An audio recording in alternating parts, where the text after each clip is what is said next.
So someone was asking me on my latest video, they wanted to know about the details of what the black cube of Saturn is, and this was because in one of the videos that I did recently, I used the image of the black cube and how the minds of all these different people around the world, or humanity in general in the modern age, how all of their attention or libido or energy and drive and will is being sucked into the black cube, which you could refer to as the black cube of Saturn. But to understand what it means, you have to fundamentally understand what the god of Saturn is.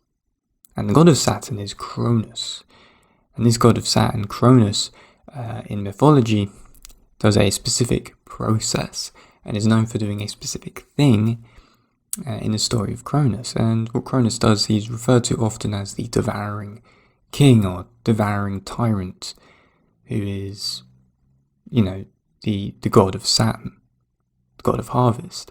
And what he does is that he finds out in the story of Cronus that his own children will overcome him and take over the throne in which he sits on. And because of this, when he finds this out, he devours his own children because he's a tyrant. He doesn't want to give up the power. He doesn't want power to be taken away from him. And he wants to, instead, because of that, like a tyrant, wants to gain as much power, gain as much influence and control as much as possible. And this is why he does it. So what he does is he devours his own children. Now, to understand what this symbolically means in terms of imagery and symbolism, you have to understand what the image of the child represents in a symbolic way.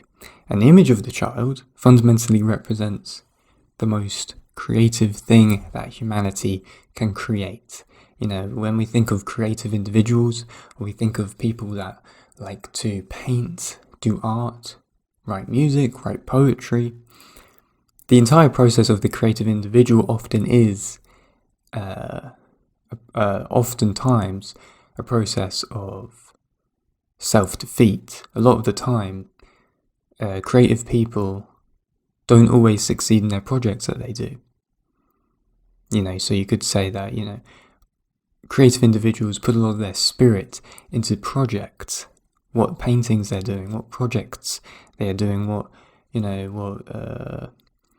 creative, artistic developments they're trying to create, so that those things can manifest into reality and become successful. But oftentimes this isn't the case.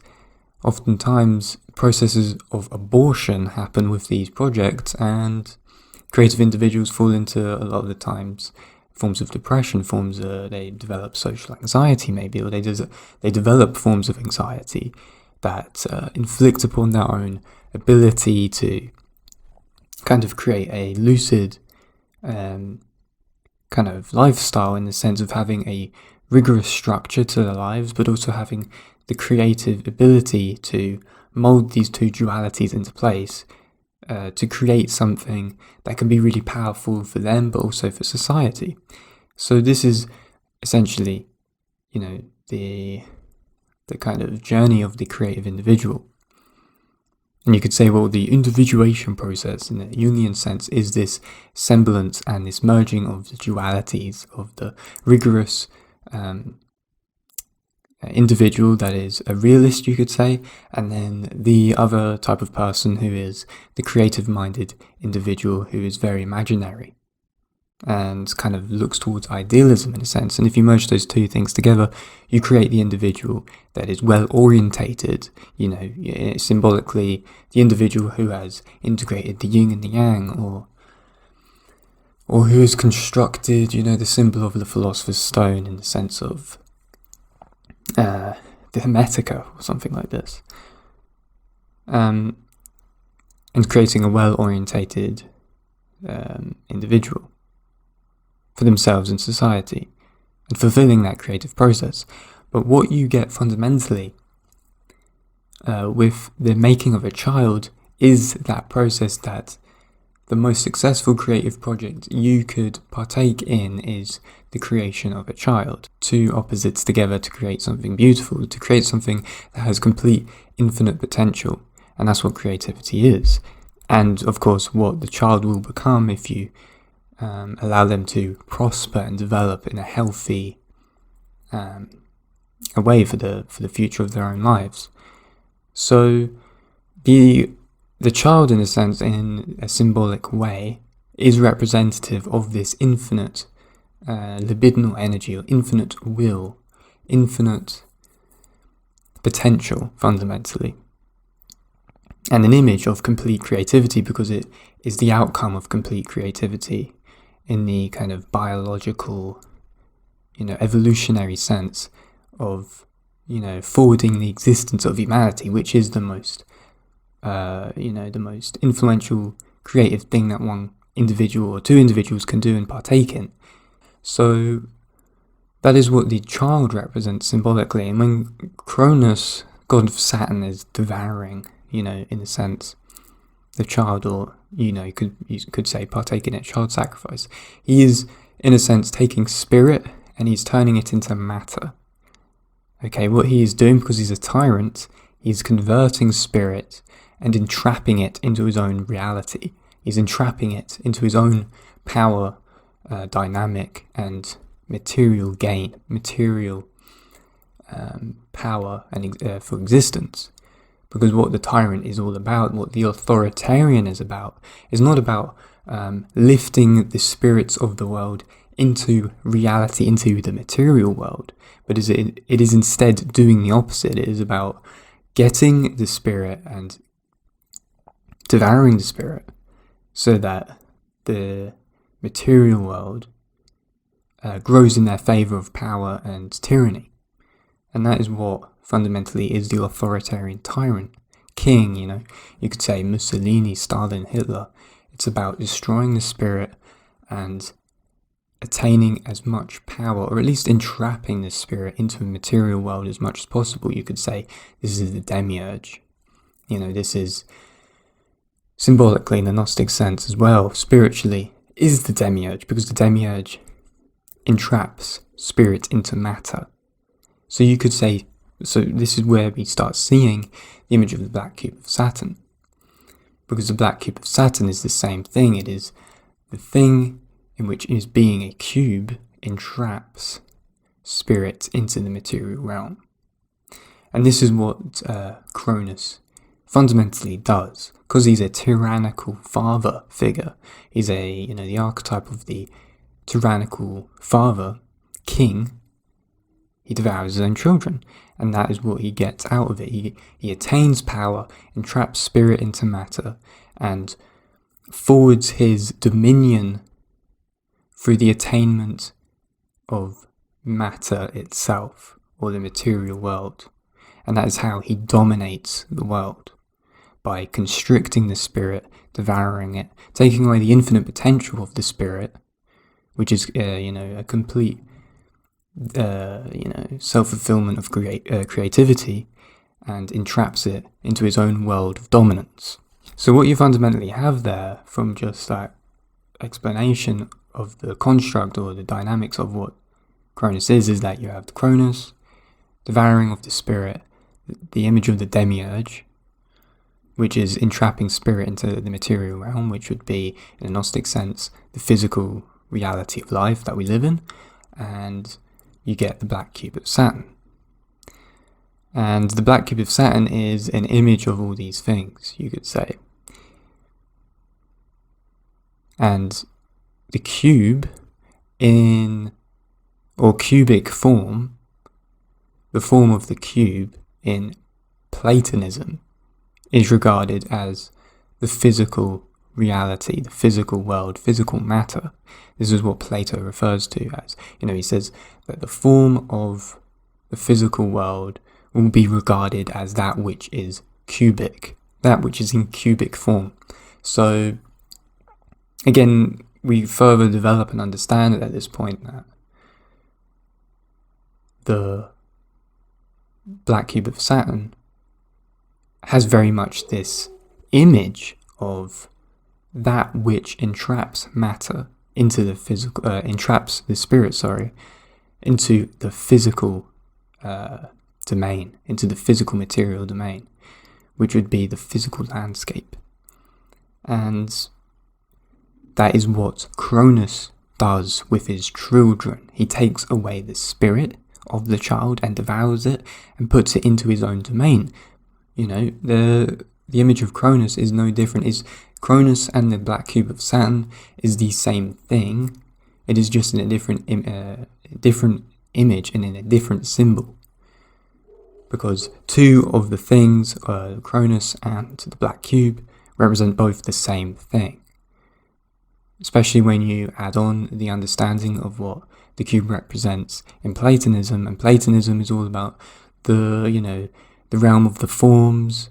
It's very imaginary. It's all about archetypes and, these very much developmental, universal figures of how things work in the universe, and associating shapes and archetypes and narratives and symbols to different things in life and in the universe and all of this.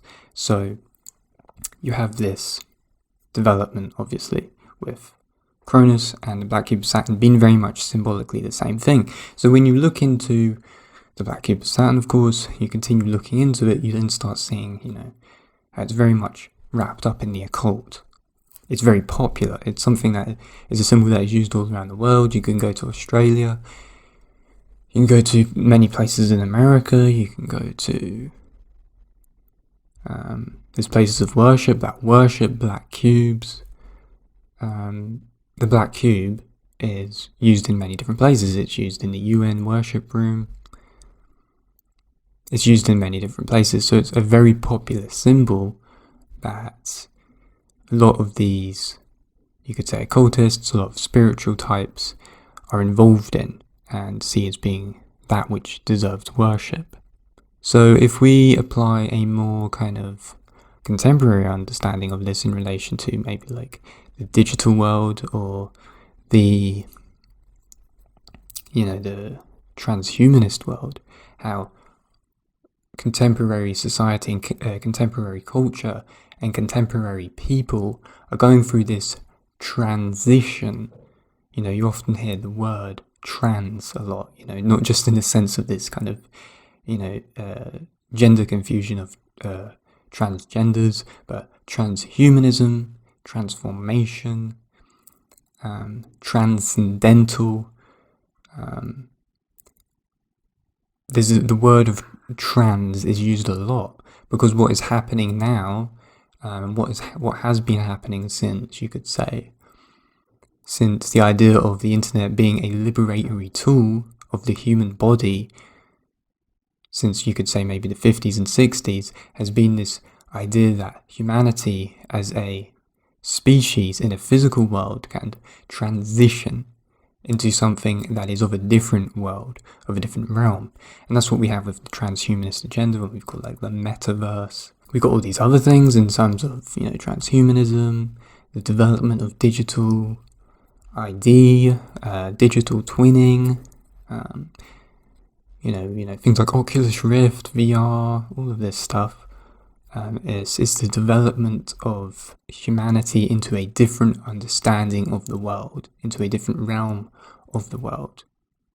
And this is obviously the cataclysmic kind of fundamental issue or problem of the modern day, because there are some people who are saying, we are doing this to transcend the physical reality, to transcend the boundaries of the physical realm, in a Gnostic sense, that we are doing this to escape the Demiurge. But then there are other people who, I'd be on the side of more so that would say, the development of this digital metaverse or digital realm, which is escaping the physical reality, that is linked in with nature and the divine feminine, you could say, is, it is more of a process of entrapping humanity into a digital prism, which would be the black cube of Saturn, because it really fundamentally depends on how you see the spirit or where you see the spirit lies. Does the spirit lie in the physical, existence of human interaction and, the Dionysian energy, you could say, of communication, association, living the life of an individual in this world, which for many is unexplored still and misunderstood by many modern people? Or is the spirit going to be, existent on a universal level when it's, integrated into a digital realm that lives above physical reality, like the ether, in which it lives in the ether, which is why it's called the Ethernet? Depending on where you stand with that is how you will take on this vision of what you see is coming. And most people would say, well, obviously, transcending the human body, or, maybe even committing kind of physical suicide for the existence of the digital realm, is obviously going to entrap you inside a Saturn cube, which would be the cube of Saturn, because it mirrors the process of Cronus devouring his own children. It's the same thing. It's just Cronus, in this sense, is now just that which is the digital kind of new age. And you accept the new digital age as being the future of your own life and the future of the modern civilization, in which is constantly developing, then you are going to be devoured by the digital realm if you accept it.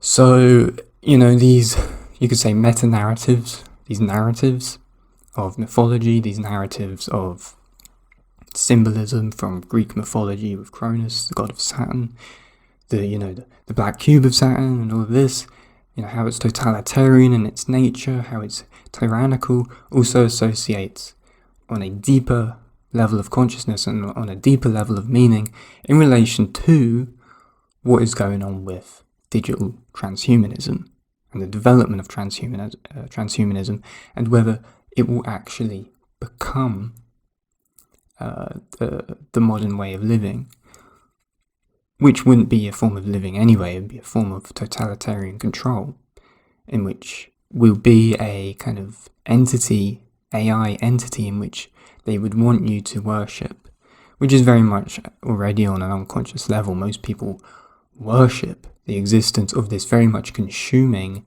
devouring god, which you could call, the modern Cronus, in a way, which is the internet, which is the thing which takes away your libido through consumption. If you're an individual who is on the internet to consume things, or to be consumed by something else on the internet, then you're not directing your life around it in the correct way. You should be instead putting things out into it that are created from your own spirit, so that you get the internet to work for you, and not the internet working your own system and controlling you yourself.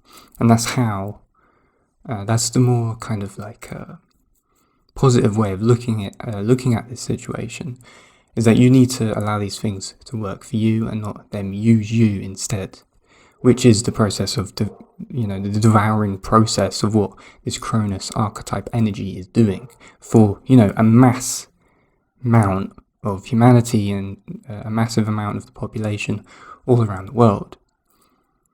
Which is why, you get the modern kind of talk about, dopamine detox, or, I'm addicted to social media, I need to get off it. You're addicted to it because it's consuming you. And most people don't realize the contemporary occult significance of that, the mystical, spiritual significance of that, and how these things, through them consuming your energy, is devouring your spirit in the process. Because, when you're being consumed by something consistently, where is your spirit going? Where is your creative impulses going towards? Not everyone is creative, of course, but where is your creative energy going into?